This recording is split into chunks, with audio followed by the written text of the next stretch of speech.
Assalamualaikum warahmatullahi wabarakatuh. Perkenalkan, nama saya Nur Fadila Ahmad dari Prodi Bimbingan Konseling Islam.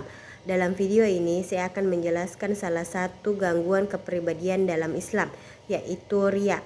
Riya adalah melakukan amal bukan karena mengharap ridha Allah, tetapi mencari pujian dan memasyhurkan di mata manusia. Riya merupakan bentuk syirik kecil yang dapat merusak dan membuat ibadah serta peringatan yang dilakukan tidak bernilai di hadapan Allah Subhanahu wa Ta'ala.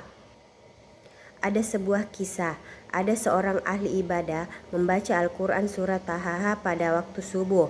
Selesai membaca Al-Quran, kemudian ia tertidur dan bermimpi. Dalam mimpinya itu, ia didatangi seorang laki-laki yang turun dari langit membawa Al-Quran. Ini aku perlihatkan catatan kalimat surat Taha yang tadi engkau baca. Di sini ada 10 kebajikan yang tercatat sebagai pahala bacaanmu. Jelas laki-laki itu. Wahai sahabatku, di sini aku lihat kenapa ada catatan satu kalimat yang pernah aku baca hilang? Tanya si ahli ibadah bingung. Oh iya, perlu aku jelaskan, hal itu terjadi karena engkau membaca kalimat itu, ada seseorang lewat di depan rumahmu, kemudian engkau meninggikan suaramu dengan maksud ingin didengar dan mendapat pujian dari orang itu. Jelas laki-laki itu pada ahli ibadah. Karena engkau bersikap riya atau ingin dipuji orang, maka catatan satu kalimat itu palanya terhapus.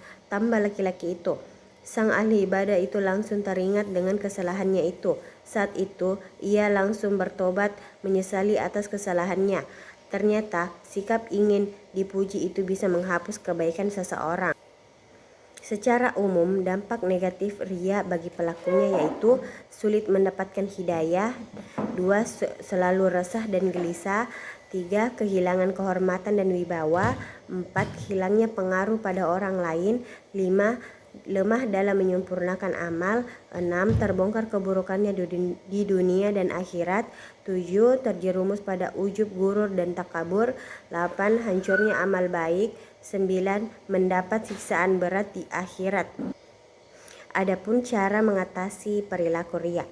Zakaria Derajat menuturkan cara Islami untuk menanggulangi penyakit riya adalah dengan mematahkan keinginan yang berlebihan.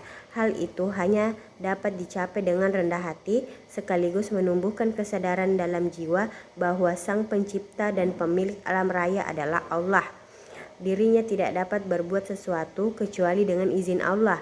Dengan demikian akan berpindahlah cinta diri menjadi cinta ilahi. Jiwanya berubah dari ragu-ragu menjadi percaya dan dari kebohongan menjadi kebenaran. Adapun usaha-usaha yang dapat dilakukan untuk menanggulangi orang-orang yang bersikap riya. Yang pertama, selalu mengingat akibat dari perbuatan riya. 2. Menjauhi teman yang riya. 3. Mengenal Allah dengan sebaik-baiknya.